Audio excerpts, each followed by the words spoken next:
us right here on the OH.Report Video Podcast. My name is Brian Skoronsky, serving it up hot and fresh for you, just like Mama's meatloaf, and Mama was definitely no slouch in the kitchen, so you know it's gonna be good. And the crew all back with me yet again, and here's what's got us salivating for our discussions today. We're gonna talk about the Pro Bowl. What did we just see yesterday? We'll break it down, let you know how they can fix it, because it definitely needs some changing.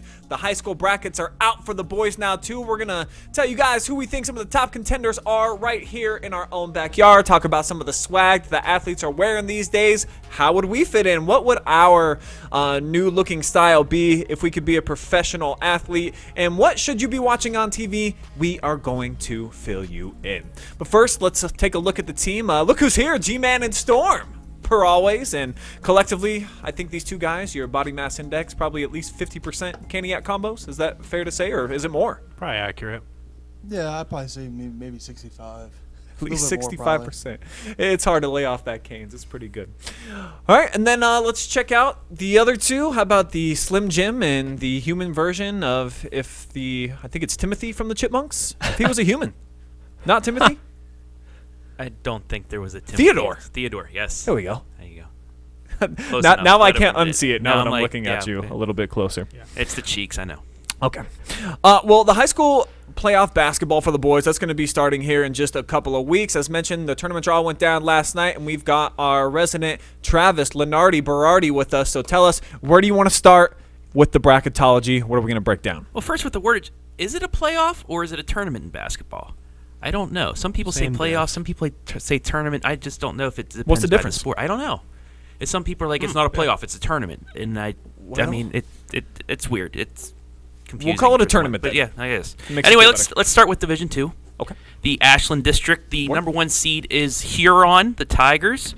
They're actually not going to take their bye. They're going to take on Vermilion down at Willard. Shelby Whippets, number 2 seed, up there with Lexington, the Clear Fork Colts, Mansfield Senior, and Gallion at that top half of the bracket. Upper Sandusky, the 5 seed, they're down at the bottom. Norwalk, a 4, they'll take on Bellevue. But, G, let's start with you. What are you looking forward to in this bracket? Well, I think the two clear-cut favorites are Lex and Shelby, but I do want to add in that I think Upper Sandusky is going to scare a lot of teams, and I think they're pretty experienced. I know they were a young team last year. They were able to do a little bit of damage, but they kind of underachieved. I think this year with Jackson Smalley being able to shoot the ball and Trent Beamer, I don't know if they're going to get all the way, but I think they can make at least a little bit of a run and maybe give Shelby meet them in the championship game of this district. But I don't know. Shelby and Lex, man, they're pretty tough squads, and I like Lex's size. They have a lot of size throughout the entire depth and the entire lineup. And Shelby, I like Andre Hill and Alex Bruscatter. So I think for this district, I like them two coming out and probably meeting there on the 3rd. So it's going to be a tough matchup. This bracket, I think any given night, there could be some upsets. Do you agree, Storm? Yeah, I definitely agree. And I like the move by the Huron Tigers not to take the bye. I think keep your schedule going, keep your routine normal. Don't want to change anything up. But I'm with Garrett. I really like the Shelby Whippets, and I really like the Lexington Minutemen. Lexington, they're just so tall. I mean, they have so much size, so much length. They can send shots away, really good at protecting the paint. And on offense, they're very hard to stop down low on that low block. The only thing that concerns me about Shelby is that Alex Bruscatter is young. Not a lot of playoff experience. I know he got to watch TJP last year, but hasn't had any of his own, or at least not that big of a role to my knowledge. So that's the only thing that worries about me, but I like Shelby and I like Lexington. Hayden, you have your thoughts on Huron, the number 1 seed. You think they have what it takes to get to the title game? While I haven't seen them in person this season, I agree with Storm. I like not taking the bye. I think that just, shows that they're ready to go. They want to get the tournament play started. And when I look at the bottom of the bracket, the only team that I really think could pose any issues for them could possibly be Norwalk. I only saw them one time, but Norwalk's traditionally been very good in their basketball program, and I watched them take on Ontario, so maybe they could give them a little bit of a run. But I think, you talked about it a little bit, that top half's really entertaining. Obviously, the last time Shelby and Lex met, that was only decided by 4 points in OT, so I think that could be a really interesting matchup again. But I mean, we said that they were the biggest disappointment of the year, but still, any given night, potentially. I mean, Mansfield Senior had Shelby down 15 in a game we were at. Whippets came back and beat them, but if Mo Ware could drop 40 or 50, maybe they win a game in a tourney as well. Brian, do you think Mansfield Senior has what it takes to get through and maybe get a win or two, or is it going to be chalk and Huron's Shelby?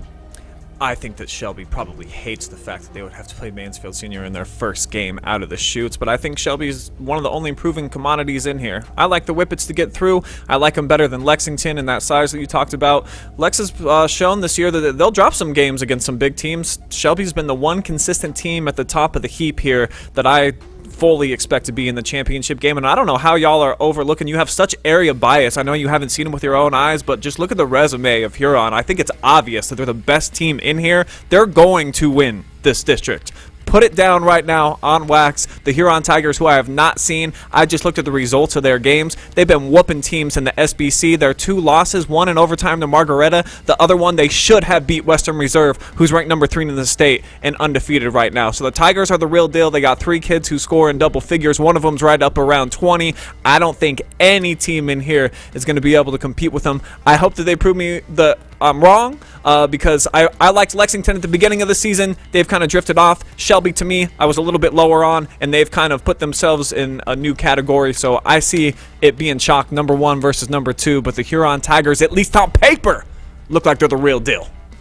Yeah, and I think, Huron, they got a good shot at making it to that district championship on March 5th at Ashland. But the top of the bracket, I think, is going to be one of the most entertaining sectional district semifinals that we'll see here in the area. You got Shelby, you got Lexington, and you got Mansfield Senior. Yeah, Mansfield Senior only has 4 or 5 wins, and they're one of the most disappointing teams that we've seen so far due to the fact that we thought they were going to do great things this season. But, talking in our private chat with other media members, Mansfield Senior can either lose to Galleon in the first round or make it to a district championship game. It just depends on what type of team shows up. They will not each lose night. to Galleon. They'll beat Galleon by 25 plus. I'm putting them in the game against Shelby. No offense, Galleon fans, but y'all know what it is. Tigers just have a bad record, but they play good teams, and they just had some interesting results. Some real head scratchers. I don't understand how the Tigers are in the position they are on this long losing streak, but it is what it is at this point. They're definitely going to be playing Shelby, which I'm sure the Whippets, they don't like that. They don't like that that's their first game. It doesn't seem like you should be a number 2 seed and have to play them right out of the gates. And the last thing that I would want to bring up, are you for real, G-Man, that you could see Upper Sandusky making it to the championship? Because they're young this year. I don't know what you're talking about where they got all this experience. No, I don't think I ever said they make it to the championship. I said I think that they might be able to win a game, maybe possibly win a game and maybe upset a team. Like I said, I think it's going to be Shelby or Lexington making it. And I haven't looked at Huron's results at all. I haven't seen them, so I don't really have an opinion on them. But they got the number 1 seed for a reason. So I'm just going to go with your experience in this, Brian, and say it's probably going to be them. But from the teams that I've seen, I think it's probably going to be Shelby. All right, let's move on to the Division III Norwalk District, and the number 1 team in all of Division III, Colonel Crawford, takes the top seed. The number 3 team in the state, and the AP poll just came out just about an hour ago, Western Reserve, they stay at number 3. They are the number 2 seed. And Brian, I'm just going to come back to you. The question I'm going to ask as well, will we get the matchup we've been waiting 3 years for, Sheldon versus Sheldon, in a district championship game? Well, I hope so. Colonel Crawford, I think they showed yesterday. They played a ranked team in Division II. They whooped them bad. They held them to 2 points in the first half. 2 points. On the road. On the road. Yeah. That's a signature win for them.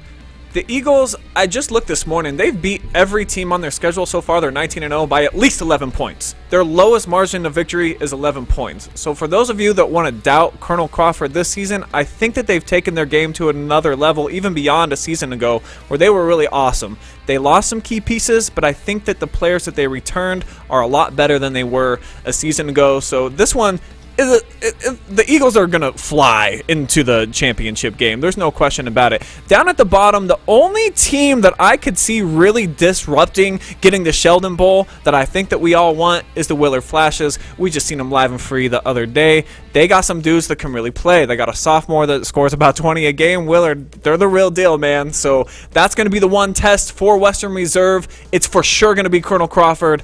It's either going to be the Flashes that they're going to play, but I'm kind of pulling for the Rough Riders. They've got some good results, some good wins on the calendar. I talked about the fact they were able to knock off Huron. That's one of only 2 losses for that team, who's a number 1 seed in Division II. So if I'm picking, I'm like 8 out of 10 that we're going to get the Sheldon Bowl.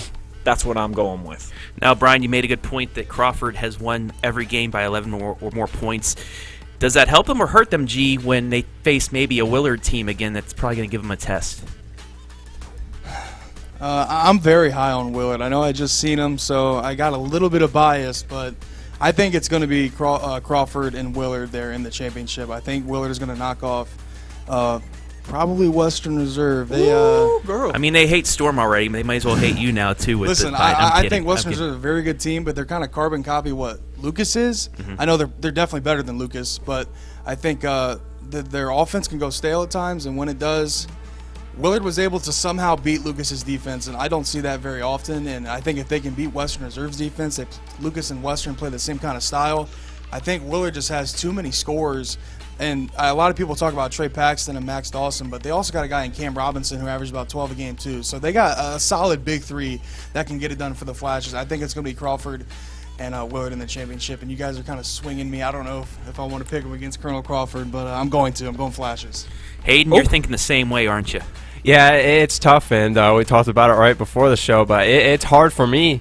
I was telling Garrett, a former Whippet, to want to root for the Flashes, but man, I don't know what I've seen from them this year. I'm going to root for them, and I like them to come out of the bottom half of that bracket. I do like them to beat Western Reserve. Jude Wenz is a stud for them, but like G said, their offense can go stale at times, and I just think Willard, I'm glad you brought up Robinson as well, because Max does get a lot of that attention, rightfully so, but I think they got more than one guy they can count on to get it done, which is always a healthy thing to have in the postseason.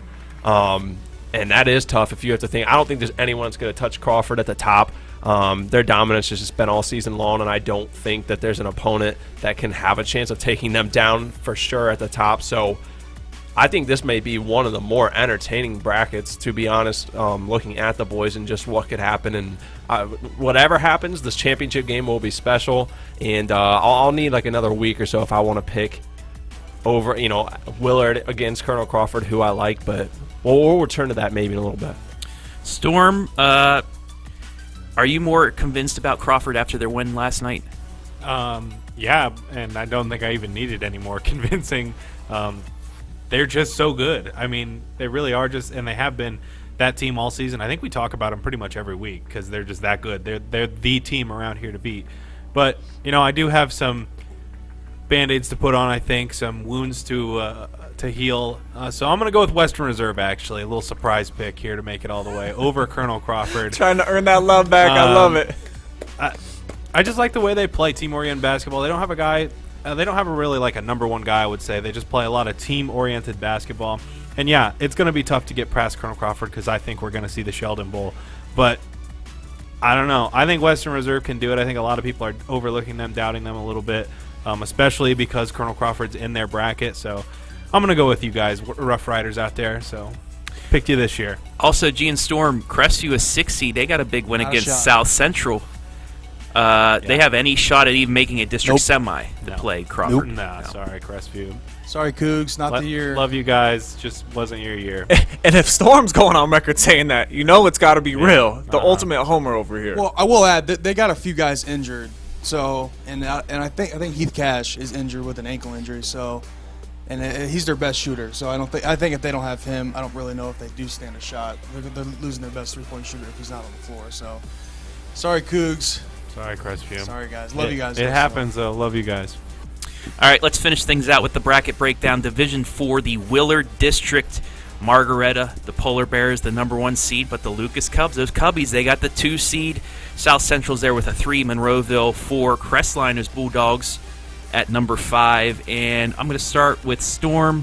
Who you liking this? Not Lucas. I don't know. That Willard game really did put a bad taste in my mouth. They're 0-3 when they play against teams who can score 50 on them. Now, I'm saying that's no easy feat against the Lucas defense.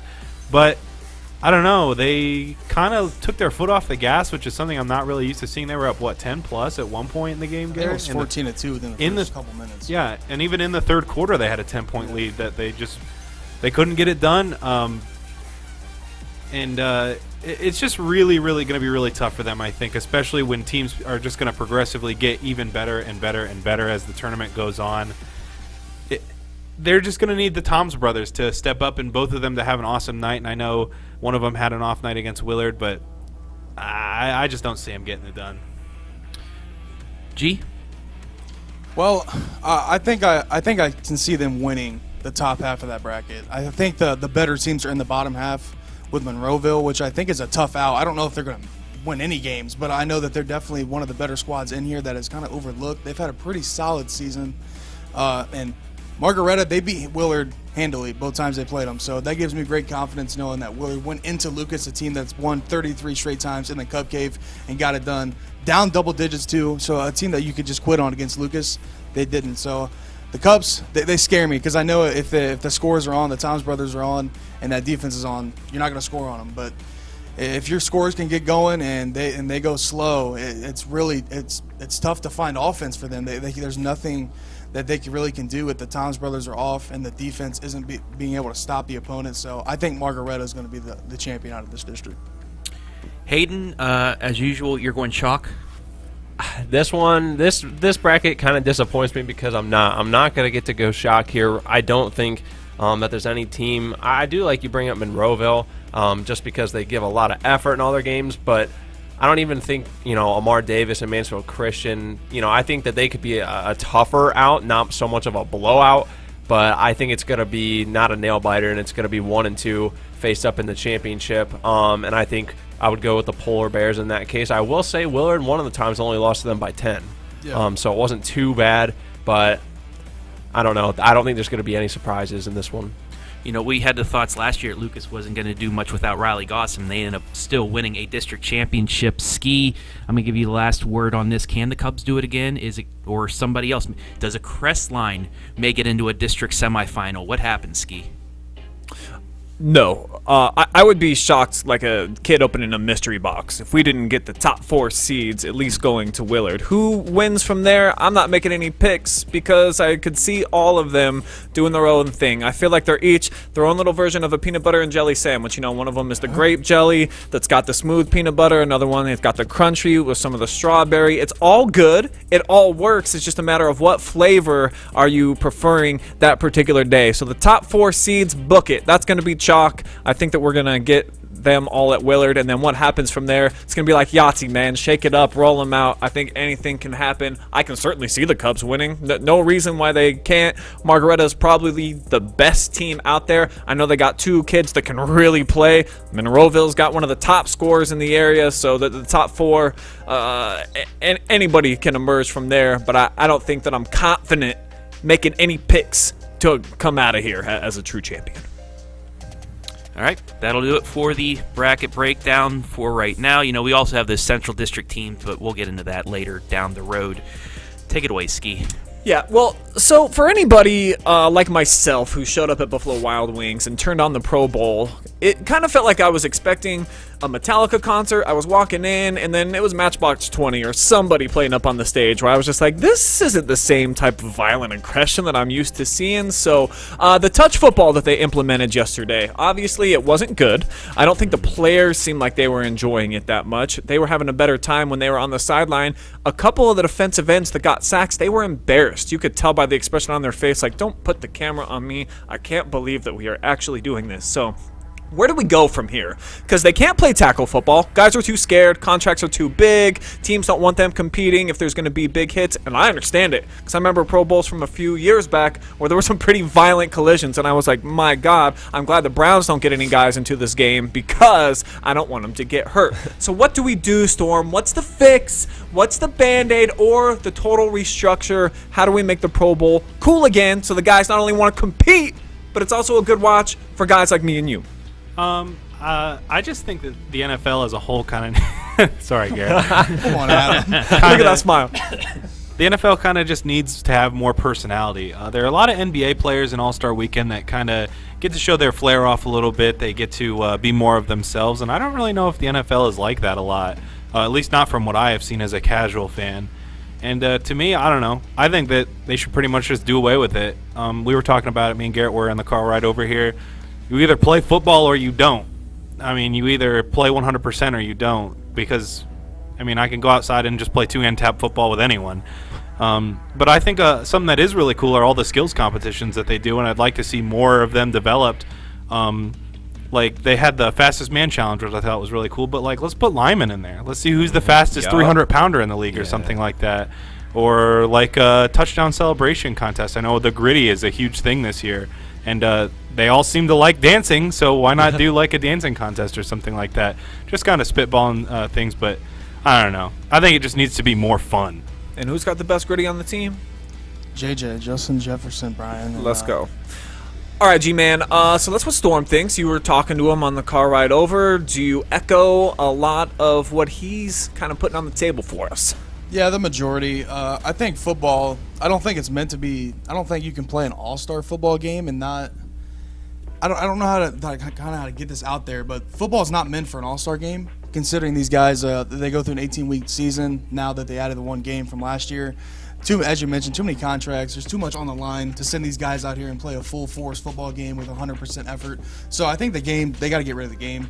I think it needs to move on to, I would like to see like some one-on-ones, like Justin Jefferson versus a top corner from the G versus Blaine Bowman. Exactly, stuff like that. Stuff that, I mean, you can get hurt during it, but I mean, it's very little risk. Maybe some special talents. Play a basketball game. Who's the best hooper from the NFC, the AFC?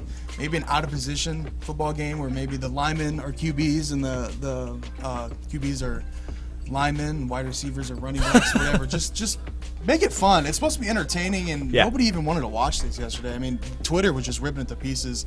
It's got to be fun for everyone. And as you mentioned, I don't think the players even enjoyed being out there. They did not. They looked miserable. The defensive players were embarrassed to be part of this game. Kyler Murray was standing inside the pocket, just bored, and he just threw it away, just standing there. Guys just literally dancing with each other, linemen, offensive, defensive linemen, just dancing with each other, and Kyler Murray standing there like, why am I even here? I thought I saw a pat a cake game going on at one point. So it's bad. Hayden, we're on the same wavelength here, so fill the people in, let them know how we're going to fix it. Yeah, so if they don't want to get rid of the concept of like a regular football game completely, I mean, there's no way they can continue this joke of what it actually looks like. So I know we both kind of answered similarly, where just put flags on everyone. You might as well. That's basically what they've been doing. Play a flag football game if you want to keep it as close as it is now as you can. Because that's exactly what it is at this point. I mean, they don't even touch each other, so flag football may even be too physical for whatever they, call this Pro Bowl. So that could be something. I have seen a lot of stuff about the out-of-position things that would make the entertainment value go up, so you could do flag football with out-of-position guys. And then there was another thing I stumbled upon this morning while trying to think over this answer. I can't take credit for the idea, but someone had said, now this would be a full-force game, but take the two worst teams in the league and have them play for the #1 draft pick. That'd be fun. Oh. But then it's not the best players. So then it changes Then the it's the whole worst criteria and concept of it. So It's garbage now. I'd watch that over what we have now. it felt like it was grown men LARPing yesterday, didn't it? Yeah, it's disgusting to the game of football. It was bad. I say it was bad. No pads, just helmets, and play flag football. You're still going to be able to block. You're still going to showcase some speed. And I think it gives the skill guys, which are the true characters of the NFL, an opportunity to show what you're good at. So I don't know why they don't just make it a flag football game and then Mod Podge a bunch of the different skills challenges like Storm was saying together. I would love to see some linemen out there. Who's the best quarterback out of the linemen? Who's the fastest defensive end or defensive tackle, 300-pounder, that type of stuff. So the NFL needs to get way more creative, and I'm sure that they know now. Now that they saw the product in person, there's no way that they can ever do that again. So let's just turn the chapter on that page. That way guys like Kirk Cousins don't have to make that face. And look at the linemen. They're just like, wow. Do you remember the old quarterback challenges that they did the week of the Pro Bowl and stuff like that? Bring that back. Bring back the quarterback challenges, like you said, Storm. More skills competitions. Just take the game out itself. Move NFL honors to that Sunday. Instead of the game having the NFL honors, so have anybody that plays in the Super Bowl, you can get your awards that day as well. Just make it a whole weekend worth of that, and just do skills challenges on Saturday. Just keep that, take the Pro Bowl out of it, and just do the awards ceremony then. It'd probably get more views than whatever that debacle was. I mean, we were watching curling instead of football at B-Dubs yesterday because it was so bad. Okay. Well, while NFL players were acting like they were playing their actual sport, there are some real actors out there making some quality television right now, and I know that pretty much everybody out there has their shows. I can't tell you how many people always throw at me, hey, are you watching this show? Are you watching this show? There's a billion of them, so we want to let you know what we personally are watching and why we think that you should watch it too. Travis, go ahead and kick us off. Let us know where you fall in Brian, this have you started Ted Lasso yet? I have not, but tell me why I should. Ted Lasso it's different than most shows right now because it focuses more on positivity than anything else. It still has the good storylines, kind of has that major league feel to it as well with one of the main characters. But Ted Lasso, football coach, took Wichita State to a D2 national championship. The next year he comes over and he becomes the coach of AFC Richmond in the Premier League, one of the worst teams in the Premier League. And it's the plot of the owner who just got divorced by her cheating husband, took over the team and wants to run it into the ground because it's payback on her husband, and she hires this football coach that has no idea how to run a soccer club, and it just gets better and better from there. And the sign in the background, Believe, that's one of the biggest things going around in sports and everything like that. Everybody has Believe up in their classrooms and everything like that. But it's just a positive, feel-good show, but it still has the plot lines that keeps you in it. And I can't wait for Season 3 to come out in July. My second show that actually an AD here in the area got me on was Yellowstone. That is a good show. It kind of reminds me of like Dallas or something like that. But it's about the Duttons. They own a huge plot of land in Yellowstone, and it's their fight to keep their land because there's outside people wanting to build a ski resort, and the Indian nation that's around there wants to take their land back, so it's a fight for that. And it's a show about cowboys and everything. It just the way they've wrote it is just perfect. So Yellowstone, that's the other one I think you should see as well, because didn't you start it but you haven't gotten back into it? Yeah, I've seen a few episodes. It looks pretty good. And I too believe, Travis.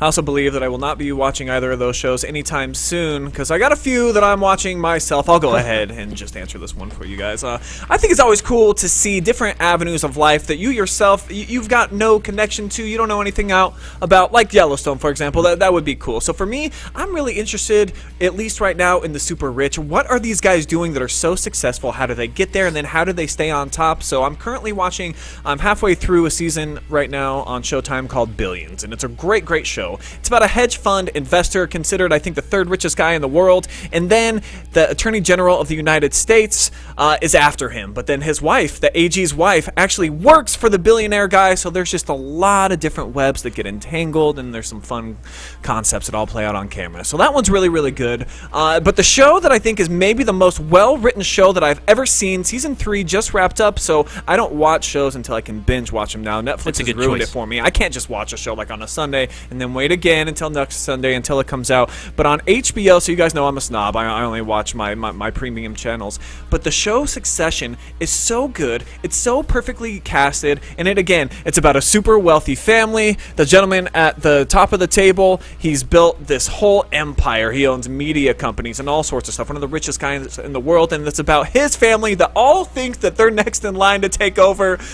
You think they're going to take over, but then it never ends up happening. So those are the two shows that I would highly recommend. Really cool to see how the other side lives. It's hard to fathom what it would be like living those type of lifestyles where you just have luxury jets and people waiting on you hand and foot. But at the same time, how you have to be ruthless. Honestly, you can't just be like a nice guy, I don't think, and just say that you believe, Travis, to make it to those levels. So it's interesting to see. Sometimes you need some positivity, though. I love the positivity. G and Storm, you guys don't watch TV, do you? Well, what are you going to recommend for us? What do you got? Nah, I don't really watch a whole lot of TV. Just not something that is super appealing to me. I don't really have a lot of time either to sit down and watch a lot of TV, so I don't know. I like Twitch. I like watching esports, things like that. Valorant's fun. But yeah, YouTube, those kind of things, those normal kid things that I like to do. Our own Andy Jardy just started a Twitch. Yeah, have you watched pretty him? awesome. Yep. Yeah. How's he Pretty good do? stream. Entertaining? He's funny, yeah. He's okay. Great. I'm kind of in the same boat. I would rather watch a football press conference with my favorite team and listen to what the head coach says instead of watching a TV show. And even with shows like Colin Cowherd, I don't even like watching the entire thing. I'll just search up one of his segments from that day's show and watch it while I eat lunch. My attention span is too little to sit down and watch the entire show. So, basically just football podcast. That's what I do, and if I have any time to watch anything, but it's typically not very often. Just when I eat, maybe. Give us a YouTube channel that you subscribe to that you watch, Storm. Put me on the spot a little bit. Well, if that's all you're watching, you better at least have one for us. Come back to me. I got to think of my favorite one. Okay. Go ahead, Hayden or Trav. Well, Hayden, I guess. Hayden? Yeah, we heard Travis. Well, I kind of agree with Garrett to a certain extent. Every day, it's been ritual since I was like 7, 8 years old. First thing I do when I wake up is turn ESPN on in the background, whatever I'm doing, working out, working. So it's kind of intermittent listening. You kind of tune in when you want to, but that's always got to be on for me no matter what.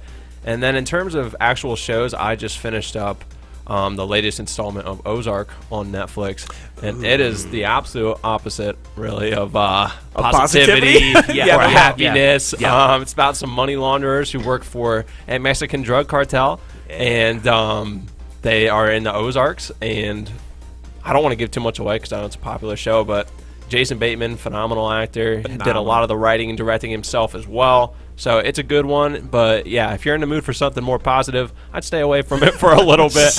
But it's exciting. It gives you a little bit of wanting to watch like a movie, but getting it packed into 40 minutes. I tried that show out. I couldn't do it. Couldn't? I really did try. Too I gave it negative for 3 you? episodes, and I was like, I'm bored.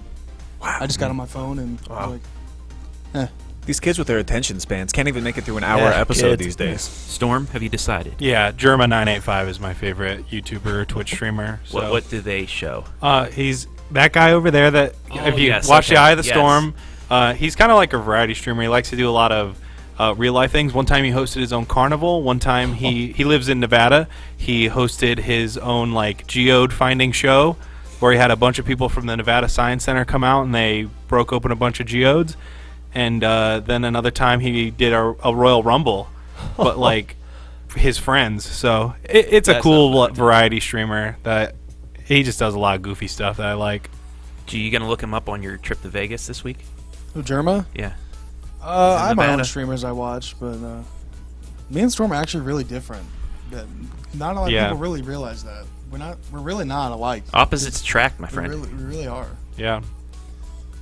I'm more in a sports game. Storm's kind of the opposite. Yeah, I'm more of an esports guy, and he's okay. a real sports guy. Collective bunch here on the OH.Report. All right, guys, let's go ahead and let's wrap up the podcast with something that really none of us know about, clearly, from looking around here, and that is fashion. But if we were to be professional athletes, what type of drip would we put together? What would be some centerpieces of our dressing? Give me some comparisons, G-Man. Who would you like to dress like if you were going to model yourself after a pro athlete? It's got to be my boy Kirk Cousins. No quarterback way. of the Dude, he's got some drip, I'm telling you. And not only I knew it. not only can he pull off the Halloween costume. I mean, look at this. This is hilarious. I mean, he looks like Buzz Lightyear in that one. Yeah. And then he does he not? Exactly, he does. And in I think we have another photo, and look at that drip. Okay. I like the vest. That's better. He looks like a little presidential candidate. So he's always coming with vests, which I always like, and suits. I'm more of a suit guy than Anything what am I trying else? to You say? like the professional like look, a not super the casual. vibrant look. I like just a professional, simple suit with a vest and a tie, and he keeps it clean, man, and I like it. My boy Kirko. Well, Storm, I like G-Man said, you guys are a lot opposites. I'm sure you're not going with Kirk Cousins here, are you? No, I'm not going with Kirk Cousins. I'm going with Joe Burrow and Cam Newton. I like their flair. They got a lot going on. They like to wear a very different style of clothing, which I like. Unfortunately, I don't think I'll ever do it. I'm too self-conscious and I'm too fat to wear cool clothes, I think. But they just got a lot of moxie about them, and that's what I like. I think the most, a lot of confidence. So, yeah, those guys are just really unique dressers, and they really pull it off. I'm like G-Man. When I was growing up, I basically only watched sports. That was the only thing that I ever really gravitated towards. And I watched the NBA really evolve from how guys would dress going into the arena from the 80s to the 90s when Allen Iverson disrupted the whole thing. And then it became a whole new vibe. And I just always felt like the classic look was the way to go. Michael Jordan, to me, the best dressed athlete of all time, always showed up in a suit and tie. And I just feel like when I put that whole thing on, that there's an aura about you, that you're a little bit more important, and you're going to take your game probably to the next level. You just feel better about yourself. So if I was going to be an athlete, I'm definitely going to go with the Jordan look, but I got to steal a little bit of the swag from Joe Burrow, okay? He's got some of that new age charm that I like, including some of the charms that he wears around his neck, the glasses too, man. I mean, Burrow's got it going on, so I would kind of like to mix a little bit of the classic with the new culture, put them all together, and make my own little swag game. So Burrow meets MJ. That's where I'm going with this. Hayden, what say you? I would definitely wouldn't go as bold as, and it seems like the NBA is where it's full of, but I wouldn't go. I'm not really like that out there, like guys like Russ Westbrook and James Harden with their really, really bold style choices. I like the clean, classy look, but I'm all about comfort too. So honestly, like, Give me some K-Swiss. I don't know, just some real comfy. And if you're an athlete, if they have money, then let's make it some designer hoodies and sweatpants or something. But I'm all about the shoes now. Can I afford any of those right now? No. But I like looking at like a guy like PJ Tucker. His shoe collection's out of this world. So I would let the shoes make the little bit of the statement, but I might have to go comfort over classy, to be honest. Okay. And then we've lost Travis, but I think he made a wardrobe change. So here he comes. I'll just exit stage left, let him take over. He is huge. You got to go a little bit casual. You got to have the casual pants on, but you got the dress shirt, got the dress, A little snug. the nice jacket. You got the headphones on as you're walking in. You get the glasses on, looking cool. You keep it casual, but you still look good with the suit jacket and the dress shirt. Get you ready for the game. Look good, T. You look good, man. Yeah, thanks. I didn't even know it was you coming back in. I appreciate it. I Glasses. can't see worth a lick with these sunglasses on right now, but Yeah, the glasses are a little tight, but yeah. no, I like the blazer and the good look for you. Appreciate it. Looking like Appreciate Joe it. Burr. Yeah, icy With a little them bit. glasses. You He'll need be some calling for those drip. for the Super Bowl. Oh, hey. Could you picture this walking into an NBA stadium near you? I'd forfeit. I think I would too. I'd be scared to I drop think I'd get 50. sick. And did Hayden say Joe Burrow for his? No. Me and Storm both. Yeah. Hayden's favorite player now because he's on the Cincinnati band. Oh, We're on a Cincinnati got him. Okay. Our podcast will get taken down again from showing that. We've got some games to get to tonight, but we want to show you what we got going on here the entire rest of the week before we wrap things up, looking as cool as possible. So here's what's going down tonight. That's right, we got stuff going on this weekend. We'll get there, but tonight only, one night in town. Willard will be at Ashland, live and free coverage, girls hoops action. G-Man and Storm going to be on the call over at Arrows Arena, and then South Central is going to be at Western Reserve. Can the Rough Riders remain undefeated?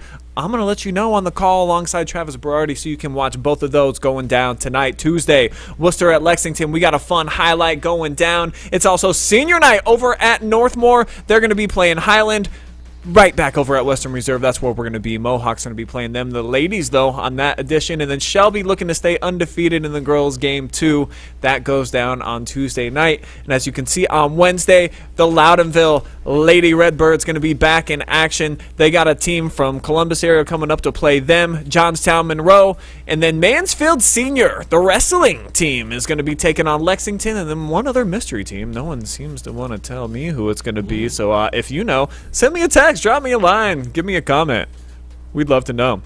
And then Thursday, Shelby at Ontario. We got a highlight of that one. Lady Whippets looking to go for 22-0. That's going to be an exciting night. And Western Reserve at Monroeville. That one's going to be live Thursday night.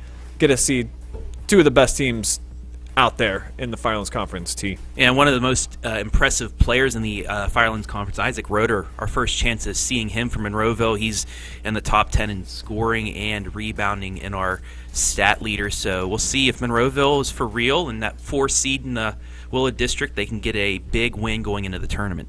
All right, let's go ahead and flip that script now. Let's check out the weekend on Friday night. Shelby at Clear Fork. We think we're going to do that game. If we do, it'll be Brian Harder, Greg Collins on the call. Upper Sandusky at Cary. Should be a fun night there in Northern 10 action. Crestline's going to be at Loudonville for boys hoops. I believe it's going to be senior night at the Birdcage. And then Mohawk at Colonel Crawford. We will have a highlight of that one as well as the Eagles look to remain undefeated on the season. One live stream for you on Saturday night. Plymouth is going to be at Lucas. Crestview and the Lady Cougars. Number 20 right there, over to your right there on the screen. Mary Leaper is going to be playing in the game. Do you see the Cougars continuing their dominant win streak, Storm? Definitely. They've just been so good recently. And their true test was versus Loudonville, who they knocked off. So I think they're going to pick up another big win heading into tournament time. And then Lexington's going to be playing at home. Hayden, you're going to see him taking on Ottawa Glandorf, who has one of the top recruits in the entire state. You think the Minutemen got what it takes to knock off a team like OG? We'll see. I mean, they've struggled a little bit with their own schedule, and this game certainly won't be a cakewalk. So I think it'll be a pretty pretty hype game. And then finally, Upper Sandusky at Shelby, the final highlight that we're going to have for you on Saturday night. Travis, that's going to be your game. What excites you most about that matchup? It's a district matchup right before we start the tournament. Upper Sandusky, that 5 seed, Shelby, the 2 seed. Can Upper Sandusky continue to get some more momentum going into there, or can Shelby just continue to roll? So that's what's coming up this week on the OH Report. As mentioned, though, we got 2 games going down tonight, so we got to get packed up. We got to get on the road. Thank you guys for watching. We'll see you next Monday right here on the OH Report Video Podcast.